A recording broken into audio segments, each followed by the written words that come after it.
My dad's friend, Charlie Potter, was a small, nervous man who was always looking around as if he was in some kind of danger.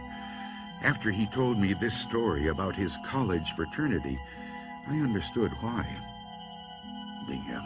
The frat doesn't exist anymore, he said. It was banned years ago. We had just 9 members at that point, and we were taking in 2 more, Jack Lawton and Ernie Kramer.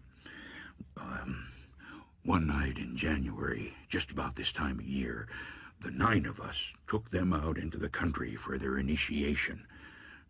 We took them to an old deserted house where 2 young men about our age had been murdered recently. Their murderer was still at large. We gave Jack a lighted candle and told him to go up to the 3rd floor. Stay there for an hour, we told him. Then come back down. Don't speak. Don't make any noise. If your candle goes out, carry on in the dark. From where we were standing, we could see the light from Jack's candle moving up the stairs to the 2nd floor and then to the 3rd. But when he got to the 3rd floor, his candle went out. We guessed that he had come to a drafty corner and the wind blew it out. But when the hour went by and he didn't come down, we weren't so sure. We waited another 15 minutes and got more and more nervous. So we sent Ernie Kramer up after him. When Ernie got to the 3rd floor, his candle also went out. We waited 10 minutes, 20 minutes, but there was no sign of either of them.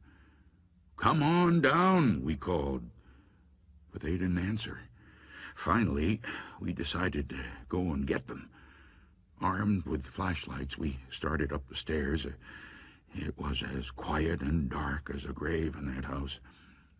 When we got to the 2nd floor, we called out again, but there was no answer. When we got to the 3rd floor, we walked into a great big open space like an attic. Jack and Ernie weren't there, but we saw footprints in the dust. These led to a room on the other side of the attic. That room was also empty, but there was fresh blood on the floor, and the window was wide open. It was about 25 feet to the ground, but there was no ladder or rope in sight that they could have used to get down. We searched the rest of the house and the land around the house and found nothing. We decided that they were playing a trick on us. We figured that in some way they had escaped through the window and were hiding in the woods. The blood on the floor was to throw us off the track. We guessed that they'd show up the next day with a lot of stories and a lot of laughs, but they didn't.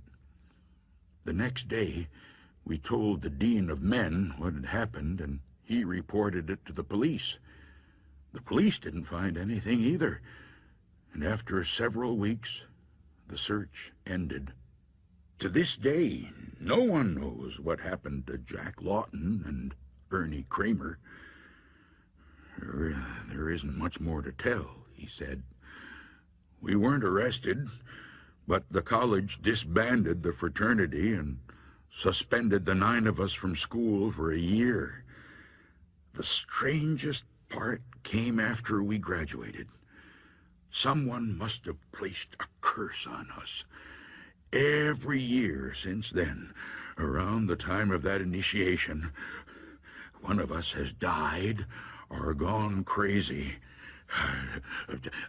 I'm the only one left, he said, and I'm in pretty good health.